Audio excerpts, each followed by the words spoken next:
ପୂର୍ବପୁରୁଷ ମାନେ କହି ଯାଇଥିବା କିଛି ଗୁରୁତ୍ୱପୂର୍ଣ୍ଣ ଟିପ୍ସ। ନମ୍ବର 1, ହାତ ଗୋଡ଼ ବଧିରା ହେଉଥିଲେ ପ୍ରତିଦିନ ଗୋଟେ ଗ୍ଲାସ ପାଣିରେ 1 ଚାମଚ ମହୁ ରସ ଏବଂ ଲେମ୍ବୁ ରସ ମିଶାଇକି ପିଅନ୍ତୁ, ଦେଖିବେ ଏହି ସମସ୍ୟା ଦୂର ହୋଇଯିବ। ନମ୍ବର 2, ଖାଦ୍ୟ ହଜମ ନହେଲେ ଗରମ ପାଣି ପିଅନ୍ତୁ। ଆପଣମାନେ ଖାଦ୍ୟ ଖାଇସାରିଲା ପରେ ଗରମ ପାଣି ପିଇବେ। ନମ୍ବର 3, ପୂର୍ଣ୍ଣିମା, ଅମାବାସ୍ୟା, ସଂକ୍ରାନ୍ତି, ଏକାଦଶୀ, ଜନ୍ମଦିନ ଏବଂ ପିଣ୍ଡଦାନ ହୋଇଥିବା ଦିନରେ କେବେ ବି ଚୁଟି ଦାଢ଼ି କାଟିବା ଉଚିତ ନୁହେଁ। ଏହା ଅଶୁଭ ହୋଇଥାଏ। ଏହି କଥାକୁ ଆପଣମାନେ ମନେ ରଖିବେ। ନମ୍ବର 4, ମୁଣ୍ଡ କୁଣ୍ଡେଇ ହେଉଥିଲେ କେଶରେ ଦହି ଲଗାନ୍ତୁ। ଏହାଦ୍ୱାରା କେଶ କୁଣ୍ଡେଇବା ବନ୍ଦ ହୋଇଯିବ। ଆପଣମାନେ ମୁଣ୍ଡରେ ଦହି ସପ୍ତାହରେ ଥରେ ଲଗାଇ ପାରିବେ। ଏହି ପ୍ରକ୍ରିୟା 1 ମାସ ଯାଏଁ କରନ୍ତୁ।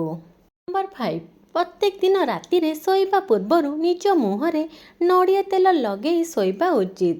ମନେ ରଖିବେ, ନଡ଼ିଆ ତେଲ ପିଓର ହୋଇଥିବା ଦରକାର। ନମ୍ବର 6, କାକୁଡ଼ି ରସ ମୁହଁରେ ଲଗାଇବା ବହୁତ ଭଲ ହୋଇଥାଏ। ଏହା ମୁହଁକୁ ଥଣ୍ଡା ରଖିବା ସହିତ ଆଖି ତଳ କଳା ଦାଗ ମଧ୍ୟ ଦୂର କରିଥାଏ। ନହେଲେ ଆପଣମାନେ ଆଳୁ ରସ ଲଗାଇ ପାରିବେ। ଏହା ମଧ୍ୟ ଆଖି ତଳ କଳା ଦାଗକୁ ଦୂର କରିଥାଏ। ନମ୍ବର 7, ବୁଧବାର କିନ୍ନରଙ୍କୁ, ଶନିବାର ଛୋଟା ବ୍ୟକ୍ତିଙ୍କୁ, ରବିବାର ଅନ୍ଧ ବ୍ୟକ୍ତିଙ୍କୁ ଦାନ କଲେ ଏହା ବହୁତ ଶୁଭ ଫଳ ଦେଇଥାଏ। ଏହି କଥାକୁ ମନେ ରଖନ୍ତୁ। ନମ୍ବର 8, ଗୃହର ଦକ୍ଷିଣ ପାର୍ଶ୍ୱରେ ତୁଳସୀ ଚଉରା ରଖନ୍ତୁ ଏବଂ ଯାତ୍ରା ସମୟରେ ତୁଳସୀ ମୂଳର ମାଟି ନିଜ ମଥାରେ ଲଗାଇକି ଯାତ୍ରା କରନ୍ତୁ। ଦେଖିବେ ଯାତ୍ରା ସବୁ ସଫଳ ହେବ। ନମ୍ବର 9, ଛୋଟ ପିଲା ଚମକୁଥିଲେ ଶୁକ୍ରବାର ଦିନ ଗାଈର ଲାଞ୍ଜରେ ଝାଡ଼ିଲେ ଚମକିବା ଦୂର ହୋଇଥାଏ। ଭିଡ଼ିଓଟିର ଆଗକୁ ଯିବା ପୂର୍ବରୁ ଆପଣମାନେ କମେଣ୍ଟ ବକ୍ସରେ ଜୟ ମା ଲକ୍ଷ୍ମୀ ଲେଖିଦିଅନ୍ତୁ। ମା ଲକ୍ଷ୍ମୀ ଆପଣଙ୍କର ଓ ଆପଣଙ୍କ ପରିବାରଙ୍କର ସମସ୍ତଙ୍କର ଦୁଃଖ ଦୂର କରିଦେବେ। ନମ୍ବର 10, ଖରାପ ସ୍ୱପ୍ନ ଦେଖିଲେ ମନ ଦୁଃଖ ନ କରି ନିଦ ଭାଙ୍ଗିଲା ପରେ ବାହାରକୁ ଆସି ଗୋଟିଏ ଘାସକୁ ମୁଣ୍ଡରେ ମାରି ଫୋପାଡ଼ି ଦିଅନ୍ତୁ। ନମ୍ବର 11, ଗଡ୍ରେଜ୍ କିମ୍ବା ଆଲମାରିର କବାଟ ସବୁବେଳେ ବନ୍ଦ ରଖିବା ଉଚିତ। ଆପଣମାନେ ଏହି କଥା ପ୍ରତି ଧ୍ୟାନ ଦେବେ। କେବେ ବି ଗଡ୍ରେଜ୍ କି ଆଲମିରା ଖୋଲା ରଖିବେ ନାହିଁ। ନମ୍ବର 12, ରାହୁର ଖରାପ ଦଶା ଚାଲୁଥିବା ସମୟରେ ଘରକୁ ଆସୁଥିବା ଅତିଥିଙ୍କୁ ଥଣ୍ଡା ପାଣି ପିଇବାକୁ ଦେଲେ ଶୁଭ ଫଳ ମିଳିଥାଏ।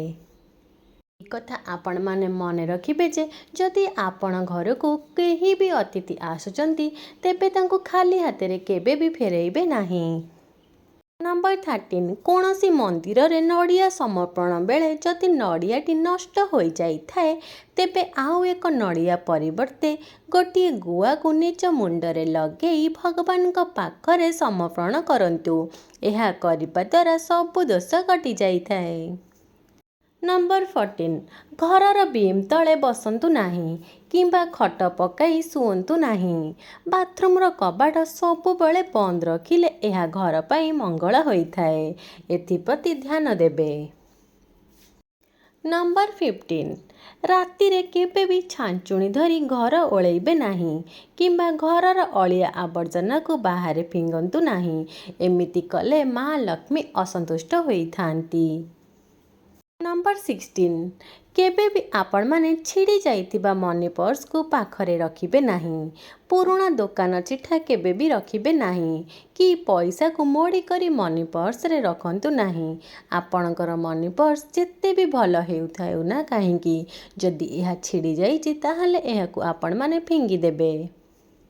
ନମ୍ବର 17, ପ୍ରତ୍ୟେକ ଦିନ 8 ଗ୍ଲାସ ପାଣି ପିଅନ୍ତୁ।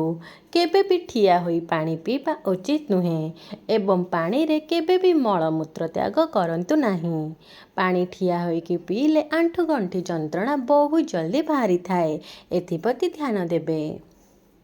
ନମ୍ବର 18, ରାତିରେ ଶୋଇବା ପୂର୍ବରୁ ଆଇନାକୁ ଖୋଲା ନ ଛାଡ଼ି ଏକ କଳା କପଡ଼ା ଦ୍ୱାରା ଘୋଡ଼ାଇ ଦିଅନ୍ତୁ।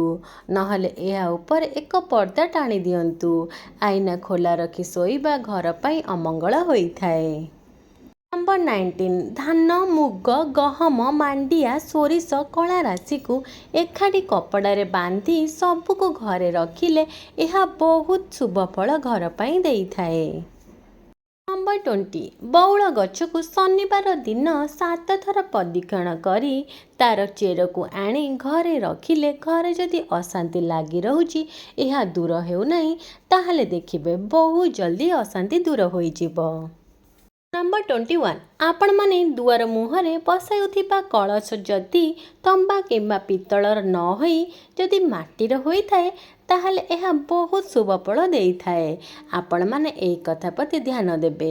जदि आपण माने भी दुआर मुहरे तंबा किंबा पित्तलर कलश बसाउचंती ताहले एहाकु चेंज करि दियंतु माटीर कलश आनिकी बसांतु।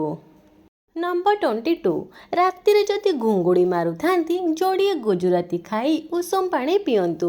एथिरे पेटर चर्बी अंश कमी जाई थाए और घुंगुड़ी मारिबा बहुत जल्दी बंद हो जाई थाए। नंबर 23 घरर मुख्य द्वार रे कंटा थिबा गछ भंगा चौकी भंगा खट एवं भंगा जाइथिबा जिनिस रखंतु नाही कि आपण मानक पाखे जदि भंगा मिरर भंगा पानिया भंगार किछि भी जिनिस थाए ताहले आपण माने एहाको यूज करंतु नाही। एहाको बहुत जल्दी बाहर फोपाड़ी दियंतु। एहा घर पई अशुभ होइथाए। नंबर 24 मांकड़ घर भितर को पशिगले अशुभ होइथाए। यार प्रतिकार हेउची मंगलवार दिन ब्राह्मण को हनुमान चालीसा बही सहित दक्षिणा दान करबा उचित। नंबर 25 नूतन जानवाहन किणिले तार नंबर 9 संख्याटी होइथिले एहा बहुत भल होइथाए कारण 9 संख्याटी सबुठारु शुभ होइथाए बोली मने करा जाए। भिडियोटीर आगक जावा पूर्वर आपण माने ओडिशार केउ ग्रामरु आम भिडियो देखुचंदी कमेंट माध्यम रे जणैबे। नंबर 26 जे कोनोसी जगन्नाथ मंदिर को 3 थर परिक्रमा करंतु और शिव मंदिर को अर्ध परिक्रमा कले अशेष पुण्य मिली थाए। नंबर 27 केवल ठाकुर घर छड़ा अन्य घरे महाभारत बही बा महाभारत युद्धर फोटो रखंतु नाही। यह घर पाई अमंगल होइथाए। सेइथिपाई आपण माने केवल ठाकुर घरे ही रखिबे। आपणकर बही थाकरे भी हेउ पछे महाभारत बही कि फोटो रखिबे नाही। नंबर 28 प्रतिदिन सकाळे निदर उठिबा परे अल्प कंचा क्षीर रे फाळे लेंबु रस चुपुड़ी मुहरे 1 मास पर्यंत लगांतु। देखिबे आपणक मुहर सुंदरता वृद्धि पाइब। आपणकर मुह बहुत ग्लो करिबो। नहले आपण माने मुहरे महू भी लगे पारिबे। नंबर 29 जाळा कदली शिवलिंग रे घर्षण कले यह बहुत शुभ फल देइथाए। नंबर 30 झाड़ू रे गोड़ लगांतु नाही कि शनिवार दिन केबे भी घर को झाड़ू आणंतु नाही। यह जमा भी भल होई न थाए। घरर पश्चिम दिगरे जदि झाड़ू रखुचंती ताहले यह शुभ फल देइथाए। आपण मानकु जदि आम भिडियोटी भल लागुथाए ताहले लाइक कमेंट आउ शेयर करिया को जमे भी भूलिबेनी। आउ जदि आपण माने आम चैनल को नुआ करी आसीचंती ताहले गोटे सब्सक्राइब निहाती करिदेबे। जय मां लक्ष्मी लिखि दियंतु कमेंट बॉक्स रे।